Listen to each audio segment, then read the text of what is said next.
Man, good morning, everyone. And it's a beautiful day, a great day to be alive. And I want to say thank God for all that He is doing in our life. Today is the 26th day in the month of May. And in the next few days, the entire month of May will be over, and we will be going into the half of the year. I want to say thank God for keeping all of us together and keeping all of us where He wants us to be.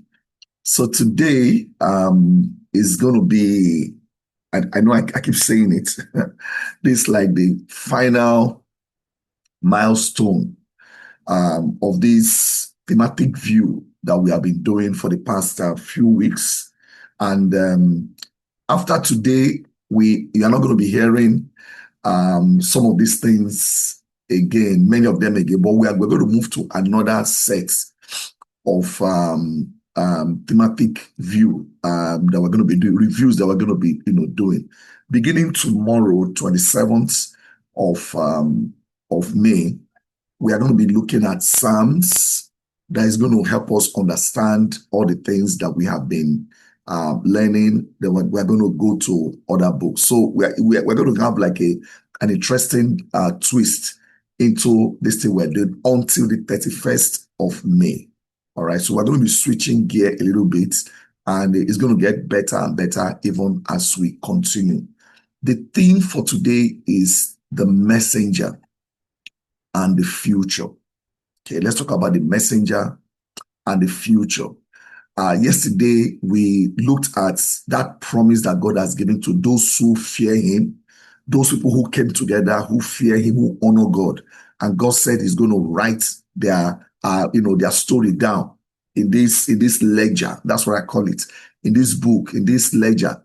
And that's what accountants, use. And it's going to be a scroll of memorial for them. And God said by the time He comes to come and do what He wants to do, He's going to spare these people, these remnants. So today we're going to be ending this study of Malachi, as we're going to be looking at the entire chapter 4. The entire chapter 4 of Malachi. Of course, don't be afraid. Malachi is just about 6 verses. It's not much. 6 verses. And this is going to be an eye-opener for us. Also going to be a sort of encouragement, because after God has says that He's going to preserve His remnants, what He's going to come and do when He comes, those people will be preserved. And how did He say He was going to preserve them? He said He was going to preserve them the same way a father will care for the son he loves, because God calls them His own personal possession. Okay, His own possession. We are God's own possession. Now, let's see what God has in mind. In chapter 4, verse 1, surely the day is coming. It will burn like furnace. All the arrogance and every evildoer will be stubbled. And the day that is coming will set them on fire, says the Lord Almighty. Not a root or a branch will be left to them. But for you, okay, for us, I also believe, but for you who revere my name, the Son of Righteousness will rise with healing in its rays. I want to look at those poetic use of those words. God says He's going to bring some things down. A furnace is where you smelt iron. He said this thing is going to happen. All the arrogance and every evildoer will be toppled. And the day that is coming will set them on fire. Now, this is the one that destroys, the fire that destroys, the heat that destroys, say Lord Almighty. Not a root or a branch will be left to them. But for you who revere my name, remember those people that we began talking about yesterday in chapter 3? But for you who revere my name, the Son of Righteousness will rise with healing in its rays. I don't know if you know what they say about the early morning sun. When it comes to that is what you need. It's good. So even babies that have jaundice, they say bring them out in the early morning sun. There is healing in that early morning sun. And God said this, that sun of righteousness that will rise, will come with it with healing. And you will go out and flourish like well-fed calves. You are going to go out and flourish like well-fed calves. What does that mean? You go and you know how all those calves, baby sheep or whatever, you'll be jumping, you'll be galloping, you will do very well. He said, then you will trample on the wicked. There will be ashes under the soles of your feet on the day when I act, says the Lord Almighty. Remember the law of my servant Moses, the decrees and law I gave him at Horeb of Israel. See, I will send the prophet Elijah to you before that great and dreadful day of the Lord comes. He will turn the hearts of the parents to their children and the heart of the children to their parents. And God ended Malachi, or else I will come and I will strike the land with a total destruction. Some other passages will say, I'll come and strike the land with a curse. So what can we glean, from this? So it is our almost final milestone. We begin to see what I call the ultimate boundary stone of the Old Testament canon. You hear those names. Those names, you're going to hear them again when Jesus Christ comes. When we think about the law, who do we think about? Moses. When we think about prophets, who do we think about? Elijah. And God is using those two milestones here. So Malachi chapter 4 is not just the conclusion of a book, which it is actually, but not the conclusion, it's actually the closing of an entire dispensation. This is where we close the book. Boom. After this, God just closed the book. So this passage we just read right now, this passage represents what you can call the final, let's say, when you're a student and the lecturer will come and give you the final class before the exam, or when a military commander come and give a briefing to his soldiers before they go to war. So this one is like the final strategic briefing that is given to all these post-exilic people here, this post-exilic community, before the heavens went silent for 400 years. After this, there was no more, thus says the Lord. No more prophet came to speak. No more person came and said, oh, God told me this. That silence was only broken by John the Baptist. So it is a transition, that every builder, you and I, we're going to have. We're going to come from the immediate maintenance, which is what we are doing. Those people were also doing it. They were maintaining the temple, they are maintaining structure. They were going to go to this altitude of deep spiritual expectation. That you're going to begin to understand the why behind the works. All of us here, we are going to understand the why behind what we are doing. So as builders, we need a roadmap. In art, there is something we call silhouettes. In fact, I used to struggle to spell that stuff. I know what it is, but sometimes it's because it's not English, it's French. It is SILHOUETTE, silhouettes. When I was in secondary school, I used to call it Shohite. I used to say it's Shihohite. So silhouette is that painting you do just black and white. And it's actually very simple. If you know how we do it, when you see a profile of someone, when I became a disciple, the first time I went to Dr. Phil's house when he was living in Ikeja, that bungalow. I was like, wow, Dr. Phil has a silhouette, where you just put, where you draw the profile of that person with the nose, the contour of the face, and it looks exactly like that person. Now, do you know how we create a silhouette? You don't create a silhouette by asking the person to just from this way and be drawing him. You create a silhouette by asking the person to stand still. Okay, just look straight. You are backing or you are siding a wall. The person looks straight, and you put a flashlight on that person's side view. You put a light, and it's the shadow that casts on that wall. You have a paper on that wall or a canvas. You just trace it out. That is it. You can never make mistake. That's why it will always resemble that that person. So what happens when the sun rises here? So I'm giving you that that idea. So this is the silhouette of the sunrise. Okay, when the sun rises on them, boom, the shadow that it casts. That is what we're talking about there. So historically, at this point, if you look at even textually, Malachi chapter 4, he addresses these people. I'll keep telling you again, this is a community that were struggling.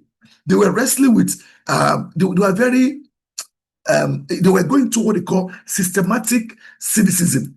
When something is cynical, what does that mean? When something is cynical, it is very pessimistic. What's the opposite of pessimistic? Is optimistic. They were not optimistic. They were very sarcastic. They were very suspicious. They were not doing well, and at this point, they were tired of doing good. You can call it moral fatigue. So you come with people who are tired of doing good. They were like, serving God is such a, it's so stressful. And they become pessimistic, the things they say. So these people they were looking at the prosperity of the arrogance. And in their hearts, just like we read, they concluded that serving God was useless.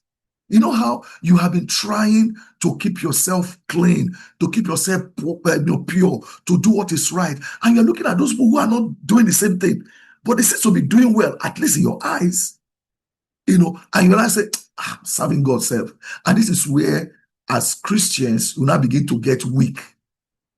Okay, we call it get weak. People now begin to backslide. People now begin to now, take one step forward, two steps backward. So this is God's answer, to those people. God answered this social despair that people are. Maybe we can feel the same thing also, even in our own, situation. Social despair. What do you do? God said, you know what? Let me just pull back the curtain, on the timeline of history. Let me just show you what was going to happen. God always has a way of showing us things to encourage us or to convict us. So what God did, God began to frame the future. Now I'm using artistic words. I'm an artist, so I like using all of those things. So God began to frame the future. What was he doing? He now used these two very radical, constant metaphor. Number one, he used a blazing oven. People know what an oven is. That oven consumes the chaff. Okay, if you are, I have some clay work here. Now, for example, this is a clay work. After it's done, all right, from clay, they now throw it into an oven, and that oven bakes it. When it burns off the organic matters that are there. That's why the Bible says not even the roots will be left. So it burns, it consumes the shafts, and now the second one is the rising sun that's going to bring healing. So think about it. God said, I'm going to do this one thing. This one is going to take away your, let me call it dross, your diseases, everything that is bad. Remember in chapter 3, it said there's going to be a distinction between the righteous and the unrighteous. So the oven is going to bake things and going to separate things and burn out things that are not good. Then the rising sun will not bring healing. So for I'm looking for a word for this kind of society. They've suffered through agricultural blight. Look at what they've gone through. You remember that part of you harvest. I mean, you plant, but you harvest very, very, very, very, very small. You put pockets you put money in pocket that have holes. They have political oppression. That the image of the Son of Righteousness rising with this healing in his wings was actually a profound economic and emotional restoration for them. So that means God is going to bring something that's going to take away the negative thing. I don't know if you can conceive this, but even when you think about things like cancer, And how do they burn cancer out?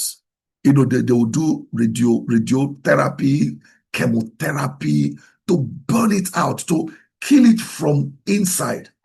So this promise that God is giving them, is that this long night of this struggle that they are going through, this struggle that you and I are going through, they actually design that is linked to the morning of supernatural vindication. That at the end of the day, something is going to come out. So the first thing I want us to remember in this thing today, remember, number one, that God prepares his people for what is coming. Everything you are going through, everything I'm going through is a preparation for what is coming. So because the final movement of this prophetic era is characterized by this strategic preparation. God is telling them, like the final expo, this is what's going to happen. God explicitly, he declared there, he said, behold, I will send you Elijah, the prophet, before the coming of the great and dreadful day of the Lord. Say, I'm going to give you an expo. I'm going to give you, of course, if you know the story, by the time we come to the New Testament, and they were asking this figure, because nobody has ever had anybody talk like this before. This guy appeared in the wilderness of Judea, and he was calling repentance for people to come. We're like, who are you? Are you the Christ? No. Are you whatever? Who are you? I'm the voice shouting in the wilderness. Okay, I'm the voice shouting in the wilderness. So this teaches every rebuilder, all of us here, that God never transitioned into a new season. You cannot go to a new season without first providing the data. Today we talk about information. Without giving you the data and the spiritual alertness that is necessary to navigate it. God will give you what you need to navigate what is coming. So I want you to think about what you are going through even right now. Could there be a preparation for what is coming? Just think about it. All those things that we talk about. Why am I going through this? Why am I going through that? Could it also be a preparation for what is coming? So God will just want all of us to be caught unawares, or to be, like we say, caught off guard by any geopolitical shakeup that is going to happen, or any spiritual shift, anything. By the time that God was telling him this thing, it was the Persians. The Persians were the one that were in charge at that time. After the Persians came the Greeks, Alexander the Great. After the Alexander the Great came the Roman Empire. And if you want to connect it with what book of Daniel, look at that statue with the head of gold and the breastplate of silver, the tie of bronze, then of course the feet of iron. God is preparing them for the great day of the Lord. When God comes, that is when he brings judgment on people, when he comes to come and bring. And of course, we saw that great day come with the birth of Jesus Christ. So rebuilding your life today, it requires you, for all of us, to move from a reactive survivor posture. Because that's what many of us, can kind of take. They are survivor. We're just managing. God wants you to go from just managing to a very protective, to a very prepared mind, you have to be actively listening. Be listening to the messenger. God is sending you a message today. You have to listen. God sends the message to you to align your step with what the future is bringing. Before he arrives, what is the economy saying? What is the political landscape saying?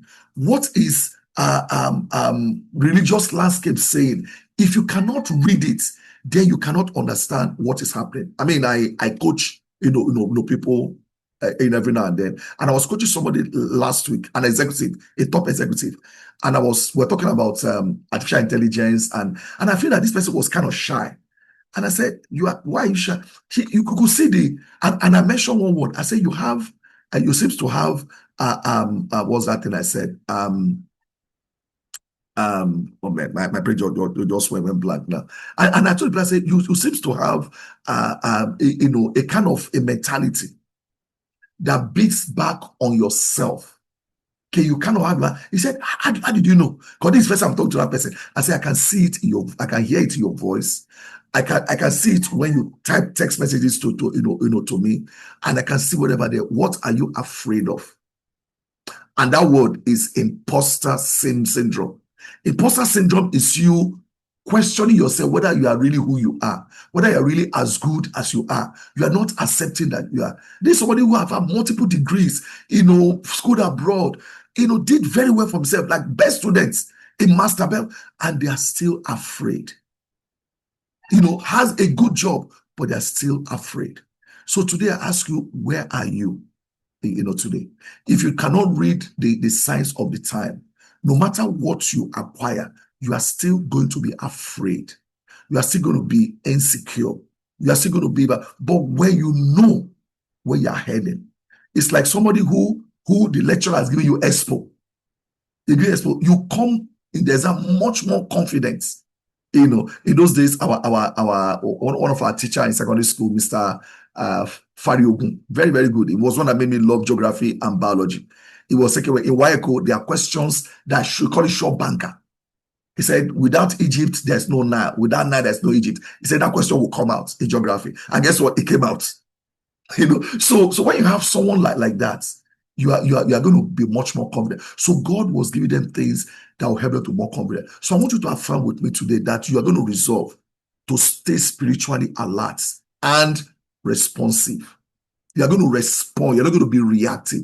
Remember what Peter said, in the New Testament he wrote. He said, we don't just sleep. We do not walk like people are sleeping. Be alert. Don't just fall asleep, be alert. So be spiritually alert, be responsive, or else you're going to be reactive. I want all of us to begin to recognize that God is constantly preparing your heart, your career, your family for the next shift in God's timeline. God is preparing you for the next shift. If you're not thinking that way, you are going to see everything that comes to you as you're going to be reactive, you're going to be reactionary. Rather, you are going to be responsive. When you are able to respond, you become responsible. That's what it means. You respond, you don't react.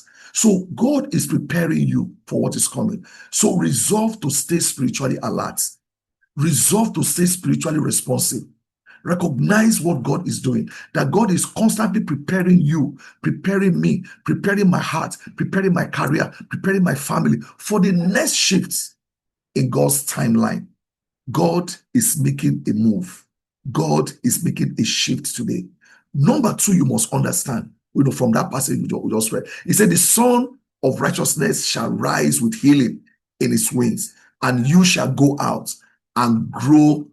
Another word for what he said was grow fat, like a stall-fed calf. Not the calf that is roaming around, scavenging for food. That the calf that was put in a stall, in a manger, in a whatever, and being fed. Like some of those cows that we see in Switzerland. You see all those cows. They are all raised in a ranch. Unlike our own that is roaming around from Maiduguri to Lagos, and you say they are very lean. The Son of Righteousness. That Son of Righteousness, not S-O-N or S-U-N, it brings total restoration. God says it's going to bring total restoration. Now, this is a very powerful, metaphorical, statement. It's a statement of liberation. God is saying that to them, and he's using that example of a calf that is kept in a stall. It's like a I don't know. I'm thinking of what can I use that can best, they describe it. Something that is preserved, something that is grown in a controlled environment. You see that they come out very fresh. They come out very, very good. So that stall, that environment it restricts bad things from coming. But when the sunlight release into the atmosphere, that you see that calf will come out jumping, leaping with joy, leaping with that great experience. Then that calf grows very, very fast. So many of us today, rebuilders are here. I think a lot of us have felt like maybe stuck, or you felt you've been restricted, by maybe the lingering limitations that are around us. The limitation can be maybe the past crisis that you have gone through. You've gone through things, and those things put like a wedge or block in your mind. Today, I pray that God will lose that thing so that your mind can be free, so that you can start thinking about possibilities. Many times what we do is that we think about negative things, how things cannot work, how things has never worked, how things, will never work. And we look at all those stuff, but we don't look at possibilities. Today, I pray that God will train our minds, that in the midst of what is going on, that God will open up your mind on how to break free. But when Christ, the ultimate Son, He's the one that rises. When Christ, the ultimate Son, when He now comes on all our endeavors, He's going to bring an immediate, the defrosting in our lives. If you think about like winter, when winter comes, now we don't have winter in Nigeria. Well, we can say we have winter, only that it's not intense. We didn't even have Hamatan, even this past year. When winter comes, everything freezes. Everything is in ice. Those things, they are preserved. They are in ice. Things don't grow when they happen. But when the sun rises, the heat that comes, it melts the frost away. It defrosts the layers of snow that is there. And I pray that the Son of Christ, that rays of Christ are going to shine on you. It's going to begin to defrost all the delayed potentials that you have. Everybody has potentials, but sometimes they don't know how to use it. And that's delayed potential. When the sun melts the what is holding you back, what is freezing you, then it's going to now trigger economic and of course emotional expansion. When the sun melts, we say, oh, spring has come. And when spring comes, things begin to spring up. Okay, things begin to grow. You now begin to see the flowers are coming out. The grass are very, very green. So the expansion is going to come. And that is that human efforts. What you couldn't do before by your human effort, you can now begin to do it because Jesus is the one helping you out. So you can imagine what this last chapter of this last book, what it will be doing in their mind. Each time they think about it, they are always hopeful. So today, tell yourself that you have resolved today. You have to make a resolution. You have resolved to step out of the shadows of your past limitation. Step out of the shadows of your past limitation. You have to be fully expecting. Believe that God's light is going to shine on you. The light of Jesus is going to shine on you. And when it shines on you, it's going to release rapid growth in your life. It's going to begin to release rapid growth in your health. It's going to vindicate you across every area of your life. You just have to believe it. You have to know it, because without faith, you cannot please God. So what is it that has been limiting you? Past mistakes that you have made has not allowed you to want to venture out again. Maybe past trauma in your life have not allowed you. Trauma is real, brothers and sisters. Yesterday I got like an SOS. I always get SOS. Sometimes, I have to answer some SOS. You just have to answer. I have to drop what I was doing. And somebody said, I need your help now. And the person was putting crying face. Now. And I took my time out, thought about it, and I prayed. And I said, okay, let me call this person. And the person was going through emotional trauma. A disciple. Emotional trauma, sickness, all kinds of pains. And I say, I need help. And I say, God is going to help you.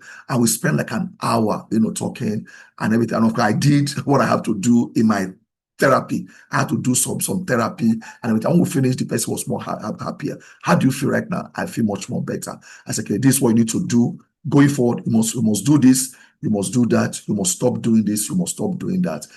I give the person some guideline. The person was so overwhelmed that even the doctors recommended that you need to see a therapist. You have to see a therapist. This is not just medication anymore. So you have to understand that, all these things will happen. So all these things can be limitation to you. Maybe past failures, past attempts that you've done, health issue, family dynamics. Oh, in my family, this never happens to us. Oh, nobody does this in my family. Nobody succeeds in my family. All those things are things that begin to attack your mindset, and your mind begins to set. Today, God is saying, do not follow the pattern, but renew your mind. Finally, let's talk about family alignment. So family alignment is the anchor against cultural collapse. Okay, the Old Testament, closes with this striking, you can call it social economic warning for all of us. He said, the coming messenger will turn the hearts of the father to the children. So what does that mean? That means that they've gone separate ways before, right? And the hearts of the children to their fathers. Say, lest, he said, I will come and strike the earth with a curse. So what does this mean? I've been thinking about it. What is it? A father to son, son to father. So what is revealed is that the ultimate defense, all of us here, listen carefully. The ultimate defense against structural and cultural decay is the restoration of the family. And when Satan wants to ruin a nation, wants to ruin a culture, he doesn't ruin everything. He starts from the family. So how are we doing our family? We cannot build a sustainable legacy in the marketplace if your family's foundation is broken. Because a legacy is what you leave behind. Okay, it cannot be sustainable if there is nobody to pass it on to. So God conditions this preservation of the land, this land, Israel land. He conditioned it on relational reconciliation. And what that means is that true builders, every true builder, you and I, we must begin to prioritize the hearts of your children, the health of your home.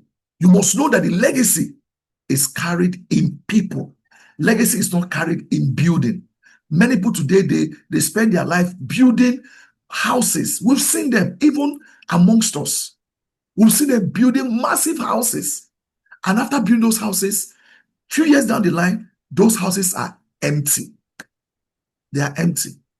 Some people will build massive bedroom for child number 1, child number 2, child number 3, child number 4. Years down the line, those houses are empty. Those children are gone. Many of them are not even disciples anymore.